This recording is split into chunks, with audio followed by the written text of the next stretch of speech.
हमारी इस एक्सरसाइज का लास्ट क्वेश्चन है, ABCD is a right angled at C। तो सबसे पहले राइट एंगल ट्रायंगल को ड्रॉ कर लो बच्चे एट C।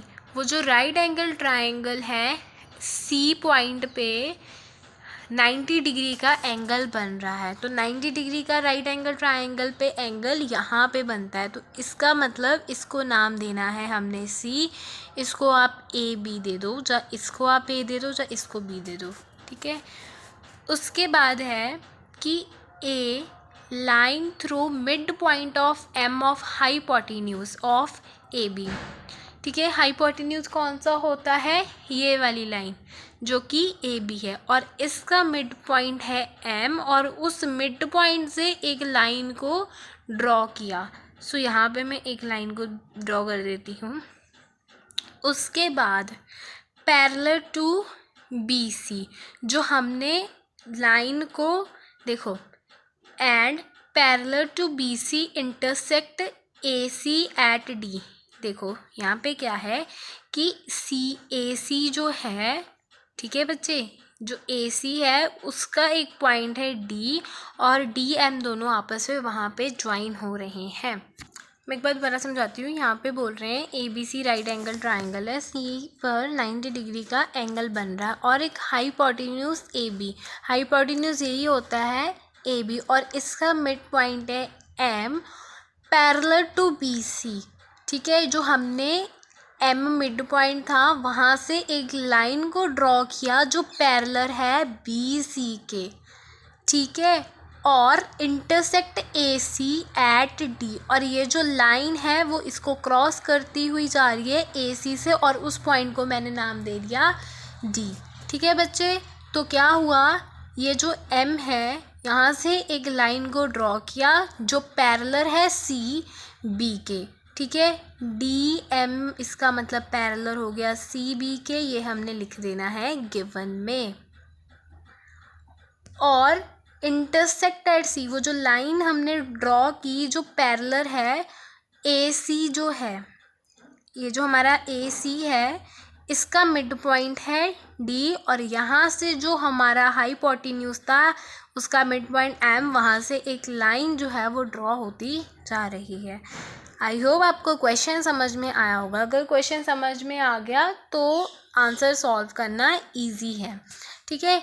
एक लाइन को हमने ड्रॉ किया हाइपोटेन्यूज से, M उसको नाम दे दिया, मतलब वो मिड पॉइंट है हाइपोटेन्यूज AB का। AB का मिड पॉइंट है M, और वो जो M है उसको हमने पॉइंट नाम दे दिया, पॉइंट को M, और वो पैरेलल है BC के। इसका मतलब एक लाइन ड्रॉ होगी और वो पैरेलल है CB के और BC के, और ये जो AC है उसमें मिड पॉइंट नाम दे दिया D, और उसको इंटरसेक्ट करती जा रही है, मतलब उसके साथ ऐसे मिल गई जाके, ठीक है।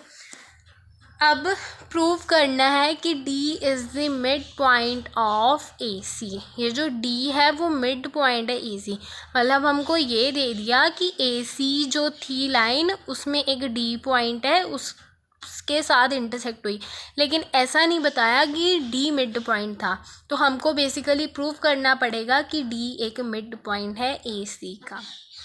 तो स्टार्ट करते हैं फर्स्ट पार्ट के साथ, that D is the midpoint of AC। देखो सबसे पहले हमको गिवन क्या है कि DM जो है वो पैरेलल है CB के, है ना, ये हमको गिवन है। सो देयरफॉर अगर ये इसके पैरेलल है, DM पैरेलल है CB के, तो AC के ऊपर जो लाइन है D वो मिड पॉइंट होगी bye the converse of mid point theorem. हमने जो फर्स्ट सेकंड थर्ड क्वेश्चन किए हैं उसमें क्या था, हमको मिड पॉइंट दिया था, हम पैरेलल प्रूफ करते थे, यही था। अब हमको पैरेलल दिया हुआ है कि ये साइड इसके पैरेलल है, हमने मिड पॉइंट प्रूव करना है। So by the converse of mid point theorem मैं कह सकती हूँ कि जो D है वो मिड पॉइंट है।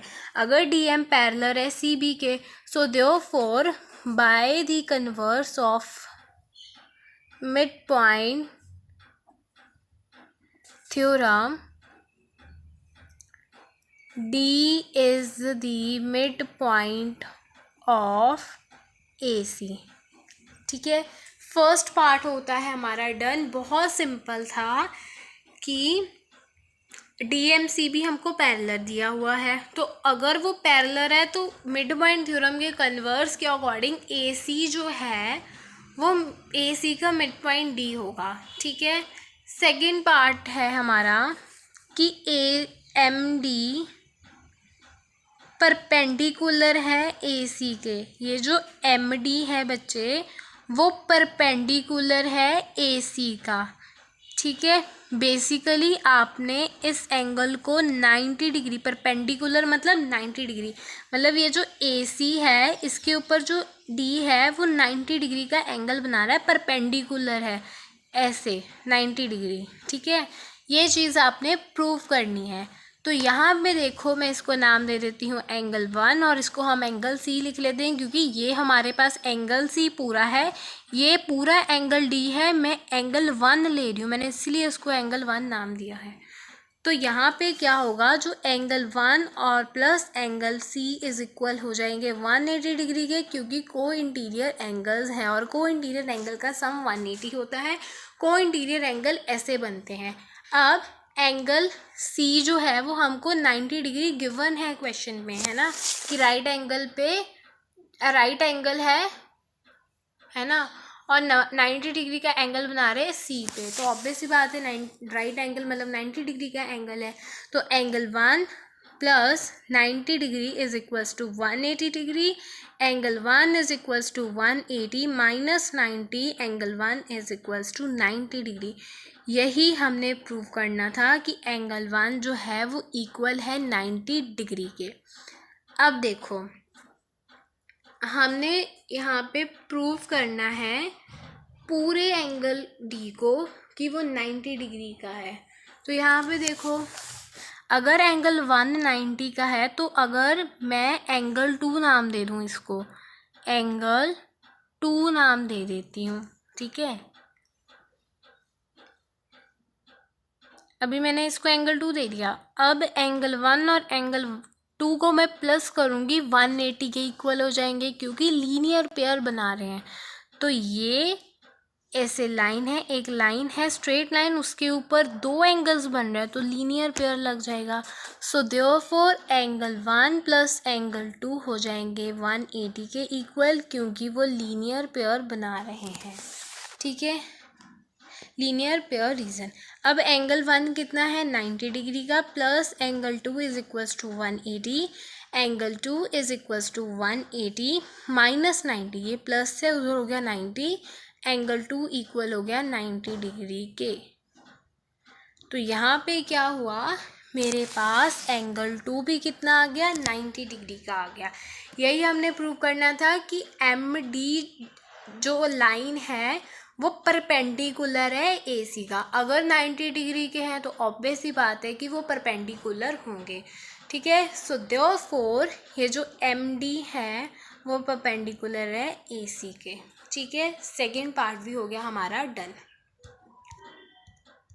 अब थर्ड पार्ट है CM। जो अभी ये वाली जो चीज़ है ना, ये मेरे थर्ड पार्ट में काम आएगी। मैंने बेसिकली इसको इसीलिए प्रूव किया था, ये मेरे थर्ड पार्ट में काम आएगी। कैसे वो देखते हैं।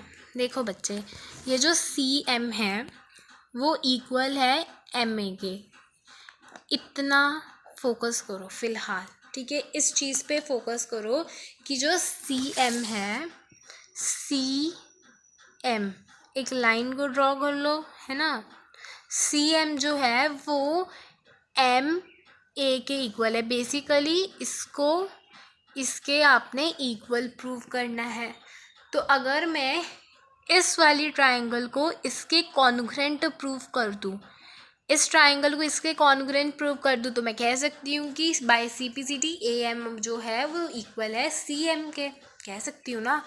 सो स्टार्ट करते हैं।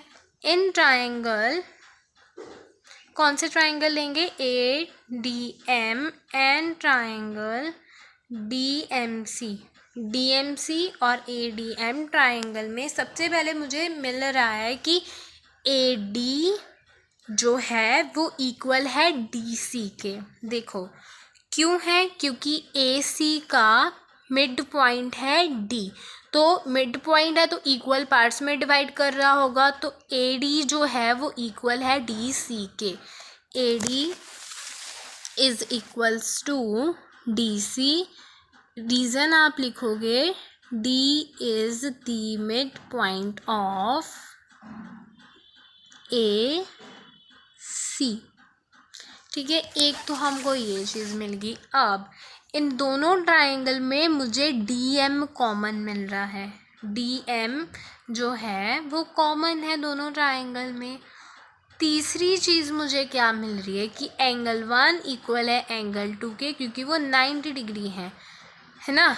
तो हमारे सेकंड पार्ट काम आया कि एंगल 1 इक्वल है एंगल 2 के, क्योंकि वो 90 डिग्री एंगल फॉर्म कर रहे हैं और डी एम पर कॉमन है। ए डी डी सी के इक्वल है, क्योंकि डी मिड पॉइंट है ए सी का। ठीक है, तो हमारे ट्राइंगल्स होंगे congruent prove. So triangle A D M congruent है ट्राइंगल डी एम सी के बाय ये एंगल लिया, ये साइड ली, ये साइड ली, साइड एंगल साइड रूल। ठीक है, कैसे, ये साइड, ये एंगल और ये साइड, ये हमारे हो गए इक्वल। तो by C P C T rule के सी एम इक्वल हो जाएगा एम ए के C P C T rule. अब एम ए जो है, अब इस पे फोकस करो। जो एम ए है वो हाफ है ए बी का। एम और ए, एम ए जो है वो हाफ है ए बी का। देखो एम जो है, एम और ए वो हाफ है इस बी और ए का, बी ए लाइन का वो हाफ है। देखो ये भी हो जाएगा सिंपल प्रूफ। देखो बच्चे, जो ए बी है उसके ऊपर मिड पॉइंट है एम, और एम क्या करता है, वो मिड पॉइंट है ना, तो ए डी ए एम और एम बी इक्वल हो जाएंगे, है ना। देखो मिड पॉइंट एम है तो इक्वल पार्ट्स में डिवाइड कर रहा है, सो देयरफॉर जो ए एम है वो हाफ होगा ए बी का, क्योंकि एम मिड पॉइंट है। ठीक है, सो ये जो एम ए है वो इक्वल है हाफ ऑफ ए बी के। ये चीज़ बेसिकली हमने प्रूव करनी है। देखो जो एम है वो मिड पॉइंट है ए बी का, है ना। अगर मिड पॉइंट है तो इक्वल भी है और हाफ भी होगा। सो देयरफॉर एम ए जो है वो हाफ है ए बी का। क्यों है, रीज़न लिखेंगे, M is the mid point of A B line. ठीक है, एम मिड पॉइंट है ए बी का। अब स्टेटमेंट में तो C M equal M A और हाफ ऑफ ए बी है। हमने प्रूव किया कि सी एम जो है वो इक्वल है एम ए के। ठीक है, सो सी एम इक्वल है एम ए के and M A is half of A B. तो आप यहाँ पे लिख सकते हो कि सी एम इक्वल है M A, C M equal है एम ए के और एम ए जो है वो हाफ है ए बी का। तो ये है हमारा आंसर। ठीक है, सो विद दिस हमारी एक्सरसाइज 8.2 ख़त्म होती है, मतलब पूरा चैप्टर डन होता है। सो प्लीज़ वीडियो को लाइक करना और चैनल को सब्सक्राइब। Thanks for watching.